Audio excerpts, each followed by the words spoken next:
If you play solo PvE content in Destiny 2, you know that you'll be in a lot of situations where you are the absolute focus of attention for all of the bad guys in the area. To deal with that, you need weapons that can hit at long range, that allow you to duck in and out of cover, and that hit really hard. Fairly often, the best tool for the job is going to be the Xenophage machine gun. Some people will argue that the Anarchy grenade launcher is better, and they're probably right.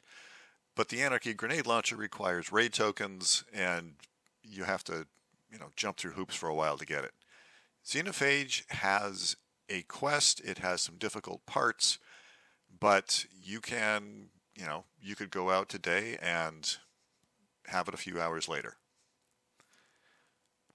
Key things about this weapon: it hits really, really hard, it has a really, really long range, and it fires explosive ammunition, which means that the damage doesn't fall off with distance. The downside is that you can't hit critical areas. So for some types of enemies, you can't hit them quite as hard as you could with a more precise weapon.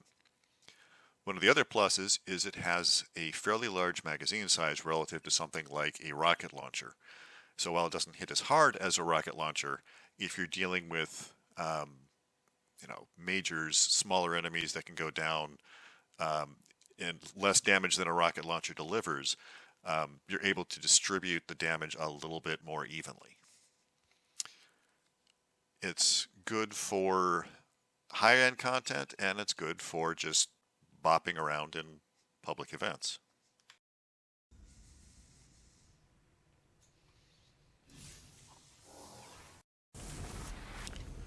Die. Die. Die. Die.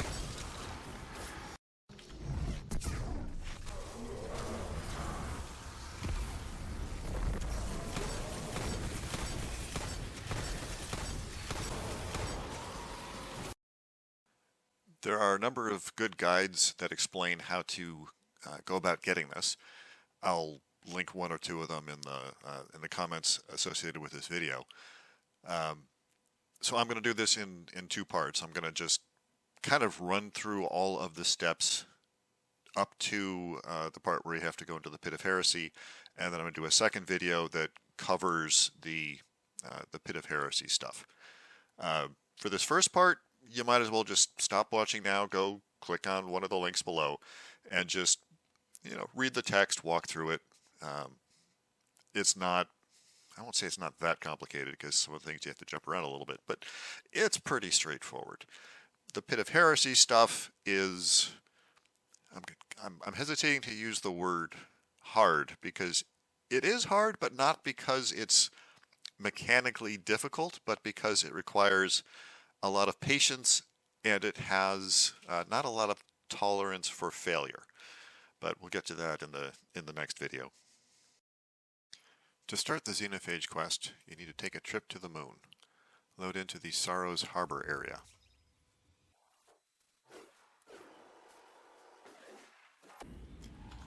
Get on your Sparrow, drive all the way into the keep.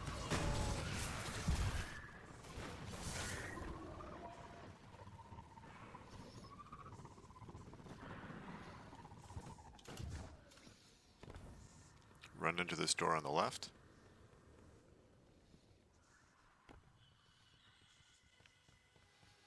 Hang a left. Now we're in the Enduring Abyss. When you find this lantern, start looking up and to the right. There's this path. Head down the path. You get to the room where you've had some conversations. It's got this chest, it's got the pyramid in the distance, and it has these 4 statues on the side. So we're going to operate them in counterclockwise order, starting from the one on the right when we came in.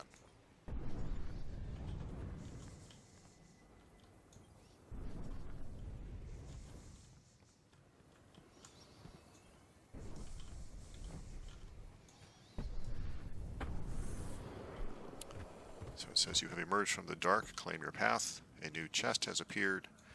And we have found the journey.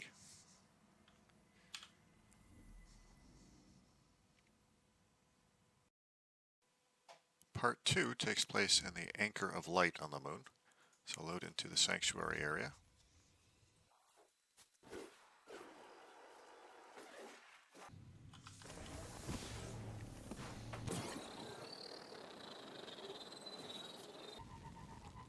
When you reach the area, take your first left.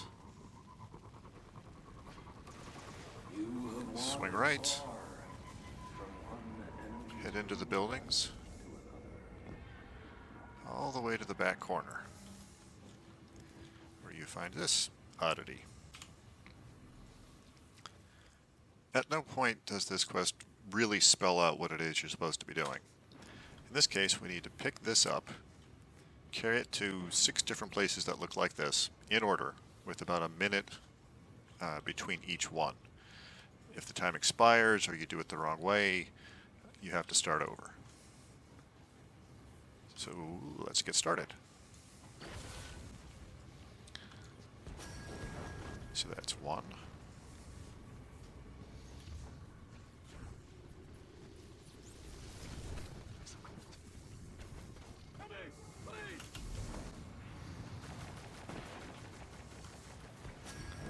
There's 2.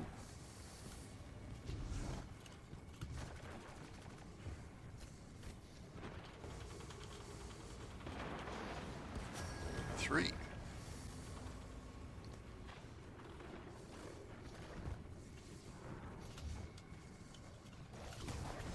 Yeah, a little crowded up here.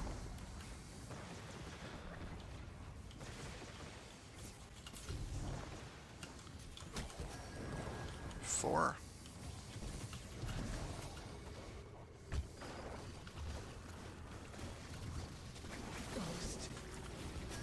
It's 5.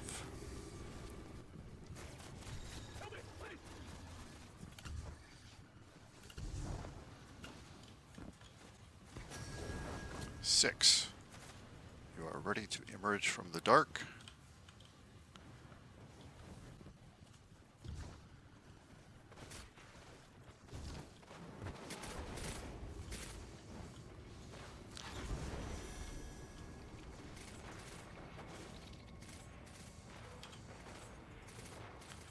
Next stage of the journey.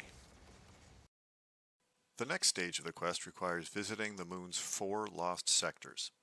You don't have to do this at Master or Legend difficulty, just normal difficulty is fine. At the end of each is a puzzle where you shoot a tile to change its state and the state of the tiles around it. The goal is to get them to all have the same symbol. Right now it's a little bit awkward because there's a bug where simply shooting a tile once doesn't necessarily make it change. You kind of have to hose it down with an auto rifle or an SMG. And sometimes the chest doesn't appear, and you have to just keep on shooting them until it does. But even with that, you are still able to get through this. It's just a little more awkward than it needs to be. Once we get through this, we will be on to the Pit of Heresy. So I will just show the tail end of each of the lost sectors in turn.